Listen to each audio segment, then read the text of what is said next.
할렐루야. 기독교 역사에 위대한 글들이 많이 있는데요. 그 중에서 존 버년이 쓴 위대한 작품 철로 역정이 굉장히 유명한 그러한 책입니다. 한 성도가 이 땅을 살아가면서 하나님 나라에 올라가기까지 이르는 삶의 여정을 담고 있는 그런 책입니다. 그 책 가운데 한 장면을 오늘 소개해 드리려고 합니다. 그 한 사람, 하나님 나라로 향해서 인생을 살아가고 있는 그 사람의 이름이 크리스천이라는 주인공인데요. 그 사람이 높은 길을 통해서, 이제 좁은 길을 통해서 높은 산으로 올라가는 것이 이 땅을 살아가는 신앙의 여정입니다. 좁은 길로 높은 산을 올라가는 것은 쉽지 않습니다. 고난의 과정입니다. 그것이 우리의 인생입니다. 그러나 힘을 내서 한참을 올라갑니다. 힘들게 올라갔는데 그 위에 한 정자가 있습니다. 거기서 지친 몸을 잠시 쉬게 됩니다. 너무 힘들지만 지쳤지만 그냥 쉬는 것이 아니라 정자 의자에 앉아서 두루마리 말씀을 꺼내서 그 말씀을 읽게 되는 거예요. 그런데 너무나 피곤하니까 그 말씀을 읽다가 그냥 지쳐서 깊은 잠에 빠지게 됩니다. 그가 깊은 잠에 빠져 있을 때 한 사람의 목소리를 듣게 되는데 그 사람이 이렇게 말합니다. 게으른 자여, 개미에게로 가서 그 하는 것을 보고 지혜를 얻으라. 이렇게 말씀하십니다. 높이 올라왔고 피곤했지만 이런 말씀을 듣고 잠이 깨게 돼요. 힘들게 여기까지 왔지만 좀 쉬었다가 깊이 잠에 빠진 것이지만 다시 그 말씀이 그 사람을 깨우게 되었다는 것입니다. 그리고 다시 허겁지겁 산을 계속 올라가게 됩니다. 올라가는데 그때 두 사람이 산에서 또 허겁지겁 내려오는 것을 보게 됩니다. 그 두 사람, 한 사람의 이름은 겁쟁이이고 다른 사람의 이름은 의심쟁이입니다. 그 두 사람은 높이 있는 시온산을 향해서 올라가다가 너무 무서워서 도로 내려오는 그런 중이었습니다. 그때 그 의심쟁이가 이 크리스천에게 이렇게 말합니다. 조금만 더 올라가면 사자 두 마리가 물어 삼킬 듯이 있습니다. 길을 가로막고 누워있는데 그 잠들어 있는지 깨어있는지 도무지 알 수가 없습니다. 그렇지만 가까이 가면 그 사자들에게 잡혀 먹힐 것만 같습니다. 우리는 그래서 두려워서 내려왔습니다.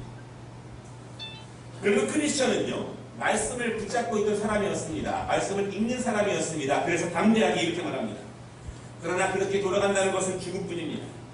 앞으로 나아갈 때 죽음의 두려움이 있지만 그것을 이기고 나면 영원한 생명을 얻게 될 것입니다. 나는 그것을 믿습니다. 저는 절대 돌아가지 않을 것입니다. 그렇게 확신 있게 이야기하고 계속 올라갑니다. 그리고 두 명은 산을 내려가죠. 주인공 크리스찬이 산을 계속 올라가는데 마음이 좀 두렵습니다. 왜냐하면 그 두 사람에게서 들은 이야기가 계속 마음의 두려움으로 남게 됩니다.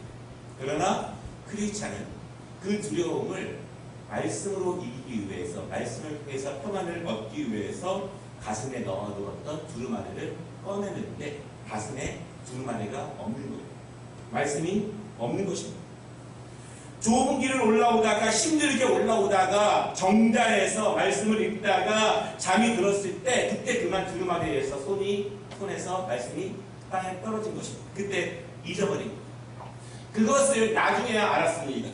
그리고 그 자리에서 무릎을 꿇고 회개 기도를 합니다. 아무리 피곤하지만 하나님의 말씀을 놓친 것에 대한 회개였습니다. 그리고 크리스찬이 그때 깨닫습니다. 말씀 없이는 이 두려운 험한 산을 오를 수 없다. 말씀 없이는 마음에 찾아오는 두려움을 이길 수 없다. 그리고 이미 높이 올라왔지만 이 크리스찬은 다시 힘들게 산을 내려갑니다. 그리고 정자를 찾아서 땅에 떨어져 있는 하나님의 말씀 두루마리를 들고서 기쁨으로 다시 올라오게 됩니다. 여러분, 그때 이 철로 역정의 해설자가 이렇게 말합니다. 하나님의 말씀의 두루마리는 하나님 나라로 인도하는 통행증이며 영생을 보장하는 증서다. 그러면서 이 해설자가 요한계시록 2장 5절의 말씀을 읽습니다. 그러므로 어디서 떨어졌는지를 생각하고 회개하여 처음 행위를 가지라. 만일 그리하지 아니하고 회개하지 아니하면 내가 내게 가서 내 촛대를 그 자리에서 옮기리라. 이렇게 말씀합니다. 이 크리스천이 한참을 또 높은 성으로 올라갑니다. 이제 그 성이 보이기 시작합니다. 그런데 정말 들은 것처럼 그 성 앞에 큰 사자 두 마리가 아름다운 성으로 가고 있는 그 길목을 딱 막고 있습니다. 이 주인공인 크리스천은 그 사자를 보고 너무 두려웠습니다. 왜 그 의심장애와 겁쟁이가 그렇게 도망갔는지 충분히 이해가 됩니다. 그러나 이 크리스천의 손에는 지금 말씀이 있습니다. 다시 내려갔다가 올라와서 그 말씀을 가지고 있었기 때문에 두려움이 있기 때문에 말씀을 펴서 하나님의 은혜를 구합니다. 그때 저 성 멀리 있는 한 파수꾼이 이 사람에게 소리칩니다. 당신은 그렇게 용기가 없습니까? 저 사자들은 지금 사슬에 묶여져 있습니다. 저 사자들은 현재 당신의 믿음을 시험하기 위해서 믿음 없는 사람과 믿음 있는 사람들을 구별하기 위해서 저기 저렇게 서 있는 것입니다. 두려워하지 말고 길 가운데로만 걸어가면 아무런 상처도 입지 않을 것입니다. 그렇게 파수꾼이 이야기합니다. 그 말을 듣고 크리스천은 겁먹고 두렵지만 그 길 가운데를 조심스럽게 한 걸음씩 걸어갑니다. 바로 옆에서 사자들이 소리치고 으르렁거리고 잡아먹을 듯이 덤벼들지만 한 걸음씩 그 가운데로 걷자 그 사자들의 틈을 무사히 지나가고 아름다운 성전문 앞에까지 이르게 됩니다. 그때 다시 하나님의 말씀이 나옵니다. 형제들아, 내가 너희를 위하여 이 일에 나와 아볼로를 들어서 본을 보였으니 이는 너희로 하여금 기록된 말씀 밖으로 넘어가지 말라 한 것을 우리에게서 배워 서로 대적하여 교만한 마음을 가지지 말게 하려 함이라. 이렇게 말씀하면서 한 장면이 끝나게 됩니다. 여러분, 두렵지만 그리고 포기하고 다시 내려오는 사람도 굉장히 많지만 내가 올라가 봐도 사자가 으르렁거리고 정말 감당하기 어렵지만 그래도 말씀을 붙잡고 있으면 그 말씀을 붙잡고 두렵지만 그 길을 걸어가면 반드시 아름다운 성에 이를 것을 여러분 믿으시기를 바랍니다. 믿음으로 걸어간다는 것은 두렵지 않다거나 떨리지 않다는 것이 아닙니다. 우리도 두렵습니다. 떨립니다. 포기하는 사람도 많고 그 사람들의 이유가 충분히 그럴듯합니다. 그 길을 걸어갈 때 사자처럼 으르렁거리는 고난을 우리는 쉽게 목격할 수 있습니다. 그러나 떨리지만 그럼에도 말씀을 의지하고 옆에 있는 상황들과 옆에 있는 고난과 옆에서 으르렁거리는 주변 소리에 귀를 막고 말씀만 의지하고 앞으로 걸어가면 하나님께서 우리를 아름다운 성으로 인도해 주실 것을 여러분 믿으시기를 바랍니다. 사자는 믿음을 시험하기 위한 존재입니다. 눈에 보이는 사자보다 기록된 하나님의 말씀을 의지하는지 그것을 시험하기 위해서 서 있지만 그 사자가 우리를 놔둘 수 없다는 사실을 여러분 굳게 믿으시기 바랍니다. 오늘 우리가 함께 말씀을 읽었습니다. 이 말씀을 통해서 우리가 정말 우리 인생 가운데 수없이 많은 사자들과 같은 험악한 짐승들을 만날 수 있는데 어떻게 우리가 떨리는 마음으로 걸어갈 수 있을지에 대해서 두 가지로 함께 말씀을 나누고자 합니다. 첫 번째로는요, 한번 따라하겠습니다. 이스라엘은 이렇게 되었다. 이스라엘은 이렇게 되었다. 여러분, 이렇게 되었다라고 하는 것은 변했다는 것이죠. 과거에는 그렇지 않았다라고 하는 것입니다. 오늘 우리 함께 읽은 말씀 두 군데를 같이 보려고 하는데 먼저 39절 말씀을 제가 읽어드리겠습니다. 그 성읍과 그 왕과 그 속에 속한 성읍들을 점령하고 칼날로 그 성읍을 쳐서 그 안에 모든 사람을 진멸하여 바치고 하나도 남기지 아니하였으니 그 빌과 그 왕에게 행한 것이 헤브론에 행한 것과 같았으며 림나와 그 왕에게 행한 것과 같았더라. 42절 말씀입니다. 이스라엘의 하나님 여호와께서 이스라엘을 위하여 싸우셨으므로 여호수아가 이 모든 왕들과 그들을 땅에 단번에 빼앗습니다. 이렇게 말씀하십니다. 두 말씀을 요약하면 이스라엘에게 대적이 없다 그런 말씀입니다. 누구도 그들을 막을 수 없다 이런 말씀입니다. 싸우면 백전백승한다. 이스라엘이 다가오면 모든 민족들이 그들을 두려워한다 이런 말씀입니다. 이스라엘이 마음을 먹으면 모든 것을 이룰 수 있고 세상이 감당할 수 없는 민족이 되었다 그런 말씀입니다. 오늘 40절 말씀을 보십시오. 이와 같이 여호수아가 그 온 땅 곧 산지와 내겝과 평지와 경사지와 그 모든 왕을 쳐서 하나도 남기지 아니하고 호흡이 있는 모든 자는 다 진멸하여 바쳤으니 이스라엘의 하나님 여호와께서 명령하신 것과 같았더라 이렇게 말씀합니다. 이스라엘이 모든 민족의 왕을 치는 능력을 가지게 되었습니다. 모든 땅을 점령할 수 있는 능력을 가지게 되었습니다. 이렇게 된 것입니다. 이렇게 변한 것입니다. 누가 힘을 주었을까요? 누가 능력을 주었을까요? 40절에 이렇게 말씀하십니다. 이스라엘 하나님 여호와께서 명령하신 것과 같이 되었다. 하나님의 말씀이 그대로 이루어졌다 이렇게 말씀하시고요. 42절에 보면은 이스라엘의 하나님 여호와께서 이스라엘을 위하여 싸우셨으므로 이렇게 말씀하십니다. 만군의 여호와 하나님께서 이스라엘과 함께 하십니다. 그리고 그들의 길을 지도하십니다. 그들에게 말씀하신 것이 그대로 이루어집니다. 그리고 하나님이 그들을 위해서 대신 싸우신다 이렇게 말씀하십니다. 하나님이 이스라엘을 대신하여 싸운다면 누가 그들의 앞을 막을 수 있겠습니까? 어딜 가든지 백전백승하고 누구도 그 민족을 두려워하지 않을 수가 없습니다. 이스라엘 백성들이 이렇게 변했다는 거예요. 그렇다면 이렇게 되기까지 이스라엘은 어떻게 여기까지 오게 되었습니까? 이스라엘이 처음부터 강했습니까? 이스라엘의 신앙이 처음부터 좋았을까요? 하나님의 능력이 언제부터 그들과 그렇게 함께 했을까요? 하나님은 언제부터 왜 무엇 때문에 그들을 위해서 이렇게 대신 싸우시는가? 이스라엘 백성들이 어떻게 이렇게 되었냐라고 하는 것입니다. 우리는 이스라엘의 처음 모습을 기억합니다. 그들은 군사적으로 오합지졸이었습니다. 그들은 신앙적으로도 두려움과 의심이 많은 사람들이었습니다. 그들은 수백 년간 노예 생활을 했기 때문에 자존감이 땅에 떨어져 있는 사람들이었습니다. 노예 생활을 했기 때문에 주인의 지시가 없으면 자발적으로 어떤 일을 계획하거나 추진하거나 스스로 무엇인가를 이루어낼 수 있는 능력이 없는 사람들이었습니다. 여러분, 그들 또한 은혜도 모르는 사람들입니다.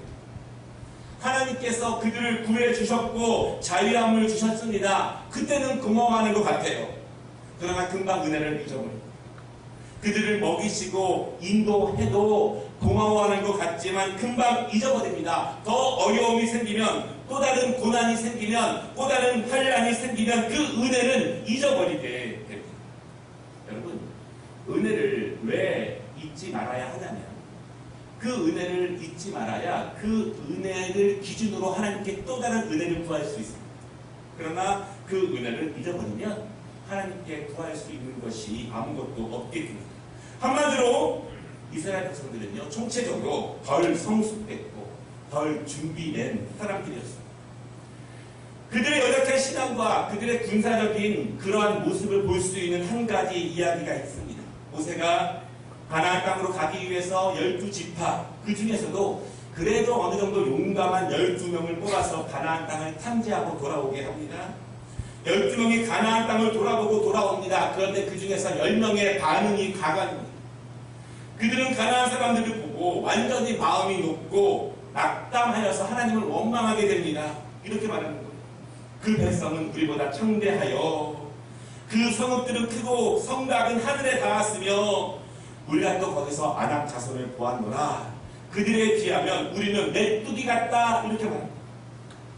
이 불평이 온 이스라엘에 퍼지게 됩니다. 그리고 백성들이 왜 자신들을 여기까지 끌고 와서 나와서 죽게 하느냐, 모세를 원망하고 난리가 났습니다. 여러분, 처음 모습, 이스라엘의 모습, 변하기 전의 모습, 그때 모습은 몇 가지 특징이 있습니다. 첫 번째 특징은요, 눈에 보기에 무섭고 어려워 보이면 싸워보지도 않고 해보지도 않고 포기하는 사람들입니다. 도무지 꿈이 없는 것 같아요. 해보려고 하는 의지가 없습니다. 그저 먹여주는 것만 받아먹는 사람들이었습니다. 눈에 어려워 보이면 금방 포기하는 것입니다. 두 번째, 이들의 특징은 쉽게 원망하고 쉽게 포기하는 사람입니다. 모세가 애굽의 속박에서 400년간의 그 노예 생활에서 그들을 인도해 내었지만 작은 어려움이 생기면 금방 원망합니다. 여러분, 원망과 불평의 소문이 얼마나 빠른지 10명으로부터 시작된 그 불평이 200만이 넘는 이스라엘 사람들에게 급속도로 퍼지게 됩니다. 좋은 소식은 늦게 퍼지는데 나쁜 소식은 금방 퍼지게 됩니다. 당시 이스라엘 사람들은요, 세 번째, 자신들의 성장에 대해서 의지가 별로 없는 사람입니다. 하나님께서 가나안 땅을 약속하셨지만 그 땅을 주신다고 했는데, 약속하셨다고 하고 주신다고 하셨는데 그 땅으로 나아갈 의지가 별로 없는 거예요. 수많은 기적을 보았지만, 심지어 홍해가 갈라지는 것도 보았지만 이미 그것은 과거의 일입니다. 우리 부모님에게만 일어난 일입니다. 그 일이 나에게도 그대로 일어날 것임을 믿지 못한다는 것입니다. 눈에 보이고 어렵지만, 상대가 강해 보이지만 하나님의 약속보다 눈에 보이는 것 때문에 포기하고 주저앉는 사람이 이스라엘 백성이었다라고 하는 것입니다. 여러분, 상황 때문에 믿음을 포기하지 마시기를 바랍니다. 상황 때문에 하나님 말씀 지키는 것을 포기하지 마시기를 바랍니다. 두렵고 떨리지만 그때가 바로 하나님의 말씀을 붙잡고 나아가야 하는 그 시간입니다. 이스라엘도 이런 시절이 있다는 것입니다. 오늘 본문처럼 그들은 강하고 그들은 지혜롭게 살지 못했습니다. 한없이 연약하고 한없이 부족한 사람들이었습니다. 그러나 그 이스라엘 백성들이 오늘 본문처럼 어떻게 그렇게 강성하게 되었을까요? 어떻게 성장하게 되었을까요? 어떻게 이렇게 되었는가? 두 번째 말씀은요, 이스라엘은 훈련을 잘 통과했습니다.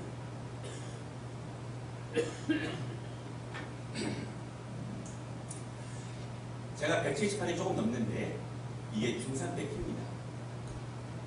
항상 뒷번호였는데 고등학교 때 제 친구 하나가 키가 187, 8 그쯤 되는 친구가 있었습니다. 그런데 매우 말랐습니다. 그리고 매우 나약했습니다. 성격이 순하기도 했지만 힘도 별로 없었습니다. 고등학교를 마치고 그 친구가 나중에 군대에 갔다는 소식을 들었죠. 그리고 그 친구가 병장이 막 되었을 즈음에 친구들과 함께 만나게 되었습니다. 그 친구가 군대 간 지 한 2년쯤 지난 후죠. 그런데 만약에 길가에서 만났다면 제가 제 친구를 못 알아볼 뻔했습니다. 몸도 좋아졌지만 피부가 까맣고 얼굴은 무서웠고 몸 전체에서 어떤 힘이 느껴졌습니다. 어떻게 그 나약한 친구가 이렇게 멋지게 변하게 되었는가, 그것을 아는데 오래 걸리지 않았는데 이 친구가 특공 여단에 입대하였습니다. 듣기에는 매우 죽일 듯한 훈련의 연속이었다, 그렇게 말합니다. 사무실에서만 있었던 저는 감히 상상할 수 없는 그러한 모습이었습니다. 고되고 힘든 훈련이지만, 견디기 어려웠지만 매일매일 훈련을 통해서 2년쯤 지나게 되니까 완전히 전사가 되고 이렇게 변하게 되었다라고 하는 것입니다. 누구나 성장을 원합니다. 누구나 발전을 원합니다. 누구나 믿음으로 큰 사람이 되기를 원합니다. 누구나 하나님의 은혜를 가지고 능력 있게 믿음 생활을 하기를 원합니다. 그리고 우리는 모두 각고의 노력과 뼈를 깎는 노력이 동반되어야 한다는 것을 다 압니다. 그렇지만 꿈을 꾸는 사람은 많지만 그 노력을 감내해내는 사람은 많지 않습니다. 놀 거 다 놀고 볼 거 다 보고 어떻게 그것을 감당해낼 수 있겠습니까? 오늘 이스라엘 백성들은요, 오늘 본문에 있는 그 강성한 이스라엘 민족이 되기 위해서 훈련을 강하게 감당하게 되는데 그들은 두 가지 훈련을 크게 받게 됩니다. 첫 번째 훈련은 광야를 걸어가는 것. 광야를 걸어가는 것이 그들에게는 강한 훈련이었습니다. 여러분, 우리는 출애굽기를 다 읽는데 불과 얼마 걸리지 않습니다. 이스라엘 백성들이 광야에서 겪는 고난과 어려운 그 고난, 우리는 눈으로 글로 읽으면서 어느 정도 이해하고 또한 그 공감하는 척을 할 수 있습니다. 그러나 이스라엘 사람들에게는요, 지옥과 같은 연단의 시간입니다. 성경은 그것을 광야 학교다 그렇게 봅니다. 미국의 미시간 호수 옆에 가면은요, 이 실드둔 모래 언덕이 있는데 그것을 모래 언덕을 넘어가는데 2시간이 걸립니다. 저는 걸어가다가 여기서 죽어도 여한이 없겠다 싶을 만큼 그렇게 힘들었습니다. 그렇게 힘들더라고요. 노예 출신이고 칼 한 번 잡아보지 못한 그들이 대열을 정비해서 광야에서 생활을 하게 됩니다. 훈련도 되지 않은 사람들이 이제 훈련을 시작해야 됩니다. 비교적 평지에서 텐트를 치고 산 것이 아니라 산악 지역을 돌면서 그들은 텐트를 치고 지내야만 했습니다. 낮에는 뜨거운 태양이 장렬하고 밤에는 엄청난 모래바람과 추위가 있습니다. 40년 동안 제대로 누워서 편하게 잠도 한번 자보지 못하는 인생이 바로 그들의 인생이었습니다. 먹을 것도 여유가 없습니다. 그렇게 40년을 보냈습니다. 주위를 돌아보면 사방에 적들이 있습니다. 수많은 적들이 시도 때도 없이 덤벼들게 됩니다. 아마 이스라엘 백성들이 어찌 보면 이기기 위해서 전쟁하는 것이 아니라 정복하고 무엇을 얻기 위해서 전쟁하기보다는 죽지 않기 위해서, 살기 위해서, 우리 가족을 지키기 위해서 그렇게 전쟁한 날들이 훨씬 더 많았을 것 같습니다. 그렇게 싸우고 견디고 견딥니다. 견디는 것 외에 다른 방법이 있겠습니까? 아무리 연약하고 아무리 힘이 없는 사람도 이렇게 광야에서 40년쯤 살게 되면 변할 수밖에 없습니다. 견디면 변할 수밖에 없습니다. 눈빛이 달라지고 몸이 단련되고 두려움도 단련됩니다. 연단은 힘들고 훈련은 어렵습니다. 그러나 하나님은 대적들이 우리를 두려워하는 강성한 하나님의 자녀로 우리를 훈련시키신다는 사실을 여러분 믿으시기를 바랍니다. 온순하게 자라면 강한 대적 앞에 우리는 상대할 수 없습니다. 하나님이 우리를 쓰시지 않는 이유는 아직 훈련되었지 않기 때문에 하나님은 우리를 쓰시지 않습니다. 훈련되면 하나님이 쓰십니다. 하나님이 훈련되면, 준비되면 쓰신다는 사실을 믿으시기 바랍니다. 사무엘하 22장에서 어린 다윗이 블레셋의 거인들을 칩니다. 그리고 노래하는데요. 그 구절이 이렇습니다. 나의 발로 암삿은 발 갖게 하시며 나를 나의 높은 곳에 세우시며 내 손을 가르쳐 싸우게 하시니 내 팔이 노팔을 당기도다. 다윗은 연약했습니다. 어렸습니다. 그리고 그를 훈련시켜서 오늘에 이르게 하셨다는 거예요. 어린 사슴 같은 다윗이 산과 언덕과 바위 계곡을 마음대로 뛰어다닐 수 있는 암사슴의 발을 갖게 되었다는 것입니다. 근육이 탄탄합니다. 산악지역을 마음껏 뛰어다닐 수 있는 암사슴의 다리를 다윗이 갖게 된 것입니다. 그리고 연약했던 그의 팔이 얼마나 단련되었는지 노스로 만들어진 활을 당길 수 있는 힘을 갖게 되었다라고 하는 것입니다. 그래서 다윗이 블레셋의 거인들을 이긴 것이지 우연히 이길 수 있는 것이 아닙니다. 단련될 때는 힘들고 어렵지만 대적을 만날 때 진가가 발휘된다는 사실을 여러분 믿으시기를 바랍니다. 하나님은 이스라엘 백성들을 광야에서 이렇게 훈련시키셨습니다. 그리고 힘에 겨웠지만 두렵고 떨리는 마음으로 이스라엘을 잘 통과하게 됩니다. 두 번째, 이스라엘 백성들이 가지고 있는 훈련이 있는데 그것은 광야에서 하나님을 신뢰하고 그분과 동행하는 훈련입니다. 하나님께 예배하는 것도 훈련입니다. 점점 더 깊은 예배의 장소로 나아갈 수 있습니다. 섬김도 점점 더 깊은 높은 수준의 섬김으로 나아갈 수 있습니다. 이스라엘에게 대적이 없어진 것은 단지 그들의 육체가 단련되고 기술이 발달했다는 것을 의미하지 않습니다. 그들의 심령이 강건하게 된 것입니다. 그들의 영혼이 강건하게 된 것입니다. 그들의 믿음이 성장하게 된 것입니다. 오늘 본문 43절에요. 이스라엘 하나님 여호와께서 이스라엘을 위하여 싸우셨으므로 여호수아가 이 모든 왕들과 그들의 땅을 단번에 빼앗으니라 이렇게 고백합니다. 믿음이 성장하고 나면 하나님이 하셨다는 것을 고백하게 됩니다. 연약했을 때에는요, 자기가 한 것 같고 하나님의 손길을 전혀 느낄 수 없습니다. 그러나 성장하게 되면 경험하게 됩니다.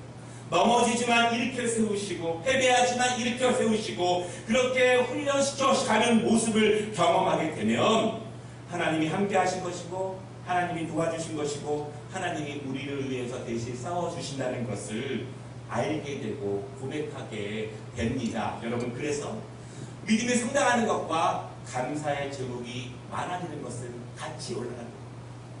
같이 올라갑니다. 하나님의 은혜를 아는 것과 믿음이 성장하는 것은 같이 갑니다. 40년간 광야에서 이스라엘은 하나님을 의지하는 훈련을 받게 됩니다. 하나님과 동행하는 훈련을 받게 됩니다. 하나님이 지켜주셔야만, 하나님이 먹여주셔야만, 하나님이 인도하셔야만 살아갈 수 있었던 것을 믿게 됩니다.